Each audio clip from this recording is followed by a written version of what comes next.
Iran के सर्वनाश वाले प्लान का पूरा सच।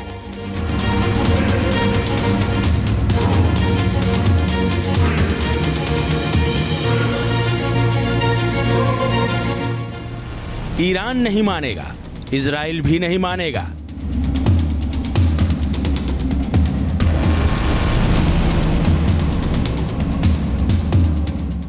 और पक्की बात है कि अमेरिका बिल्कुल भी नहीं मानेगा।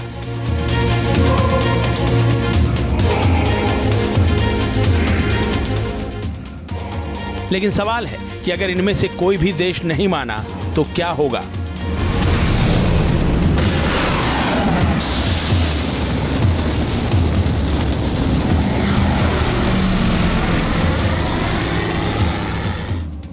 क्या होगा मिडिल ईस्ट में?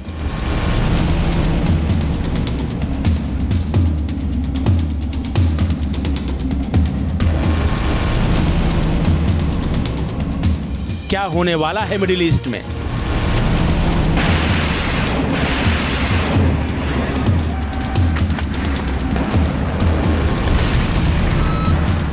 और क्या हो सकता है मिडिल ईस्ट में?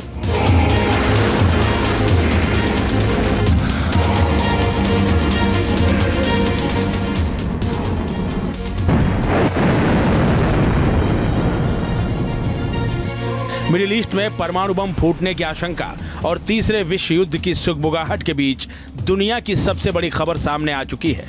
इस खबर में ईरान पर हमले का ऐलान तो नहीं है, लेकिन पहली बार इजराइल ने ऐसे संकेत दिए हैं कि वो ईरान को बर्दाश्त करने के लिए बिल्कुल भी तैयार नहीं है। היה אחראי לטבח הנורא של 7 באוקטובר וגם לפיגועים רצחניים רבים נגד אזרחי ישראל. הוא היה מבוקש מספר אחד של ישראל במשך שנים, והחיסול שלו מקבע עיקרון פשוט שקבענו, מי שפוגע בנו, אנחנו פוגעים בו. और वो उसके परमाणु ठिकानों को निशाना बना सकता है।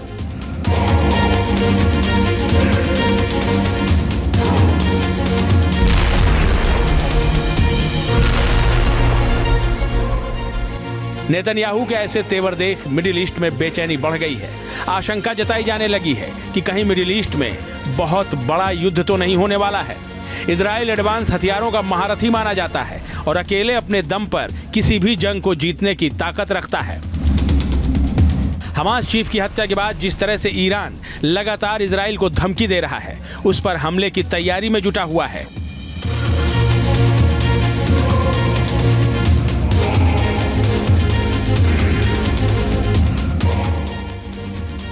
उसे देखते हुए अमेरिका को भी लगने लगा है कि अगर इजराइल की मदद नहीं की गई तो ईरान उसका वजूद मिटा सकता है।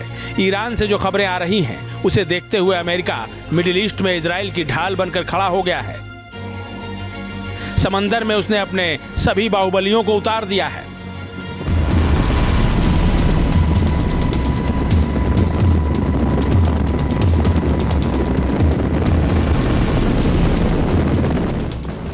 पक्की खबर है कि ईरान के जंगी जहाज समंदर में इजराइल के बेहद करीब चक्कर लगा रहे हैं, जो ईरानी राष्ट्रपति के एक इशारे पर इजराइल में अंधाधुंध मिसाइलें दाग सकते हैं। ईरान के मिसाइल साइलों में भी हलचल तेज है। ईरान पहले ही कह चुका है कि वो 10 गुना तेजी से इजराइल पर हमला कर सकता है और इसके लिए उसकी मिसाइलें बिल्कुल तैयार हैं।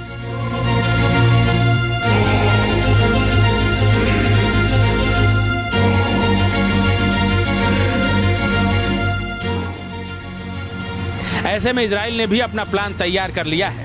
वो ईरान को उसी की भाषा में जवाब देने की तैयारी कर चुका है, बल्कि ये कहें कि वो एक कदम आगे बढ़कर ईरान में तबाही की नई कहानी लिखने की ठान चुका है।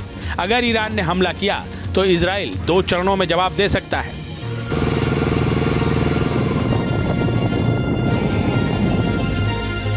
पहला, वो प्रॉक्सी मिलिशिया के खिलाफ सीमित हमले कर सकता है। दूसरा, तेहरान की परमाणु सुविधाओं के खिलाफ वो सीधे बमबारी कर सकता है। पिछले महीने तेल अवीव के खिलाफ ईरान के ड्रोन हमले के जवाब में यमन के हुदैदा बंदरगाह शहर पर हुआ इजरायली हमला इस बात की गवाही देता है कि इजराइल किस कदर तबाही मचाने की क्षमता रखता है। तो अगर ईरान डायरेक्टली इस युद्ध में इन्वॉल्व होता है तो इजराइल डेफिनेटली उसके न्यूक्लियर प्लान को सबोटाज करेगा और न्यूक्लियर इंस्टॉलेशन को तहस नहस करेगा। ईरान इस चीज को अच्छी तरीके से जानता है, इसीलिए 13 अप्रैल को जो ईरान ने अटैक किया था उसकी वार्निंग इजराइल को दी थी। इसके एवज में इजराइल ने देखिए एक टोकन स्ट्राइक किया था जो उसके न्यूक्लियर इंस्टॉलेशन के आसपास उसके बैलिस्टिक मिसाइल गिरे थे। तो उसने बताया कि आपके न्यूक्लियर इंस्टॉलेशन हमारे टारगेट पे हैं, अगर ऐसा समय आया तो वो उसको जरूर बर्बाद करेगा।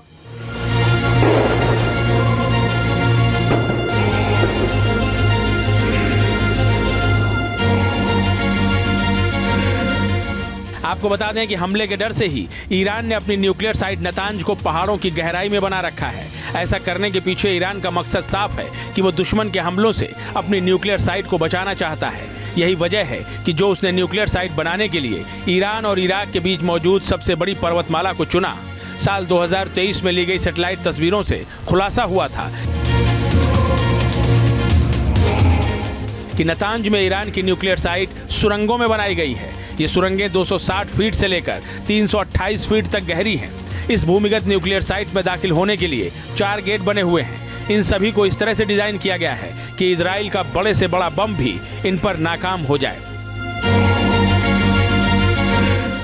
ऐसे में ईरान की न्यूक्लियर साइट को निशाना बनाने के लिए खास हथियार चाहिए जो फिलहाल इजराइल के पास नहीं है। टाइम टू टाइम देखिए इजराइल ईरान को इंस्टिगेट करता है। उसने हुतीस की मदद की ईरान ने तो उनके हुतीस को टारगेट किया। और देखिए आज की डेट में जिस तरीके से हमास के चीफ का असैसिनेशन हुआ तेहरान में, वो भी देखने लायक है। तो ये दिखाता है कि इजराइल कटिबद्ध है ईरान को इंस्टिगेट करने के लिए। ईरान ऐसा कोई काम करे जिसकी वजह से इजराइल को ये मौका मिल जाए जिससे वो उनके न्यूक्लियर इंस्टॉलेशन को टारगेट कर सके। एक रिपोर्ट के मुताबिक अमेरिकी fighter jet F-15EX fighter jet ऐसा हमला कर सकता है जिससे ईरान की न्यूक्लियर साइट तबाह हो सकती है, लेकिन इजराइल के पास फिलहाल ये फाइटर जेट नहीं है।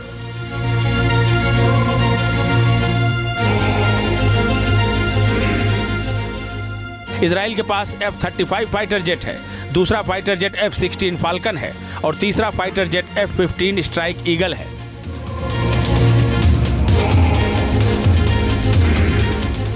माना जा रहा है कि इजराइल के तीनों फाइटर जेट ऐसा बम नहीं दाग सकते जिससे पहाड़ों में मौजूद ईरान की न्यूक्लियर साइट को तबाह किया जा सके। डिफेंस एक्सपर्ट्स के मुताबिक इस तरह के कंस्ट्रक्शन को सिर्फ GBU-57 बम की मदद से ही तोड़ा जा सकता है, लेकिन इजराइल के पास ऐसा कोई फाइटर जेट नहीं है जो इतने भारी भरकम बम को दाग सके। लिहाजा इजराइल ने अमेरिका से F-15EX फाइटर जेट की डिमांड की है, क्योंकि आसमानी मोर्चे का यही वो योद्धा है जो GBU-57 बम को दाग सकता है। इजराइल ने जिस तरह GBU-57 बम गिराने के लिए अमेरिका से F-15EX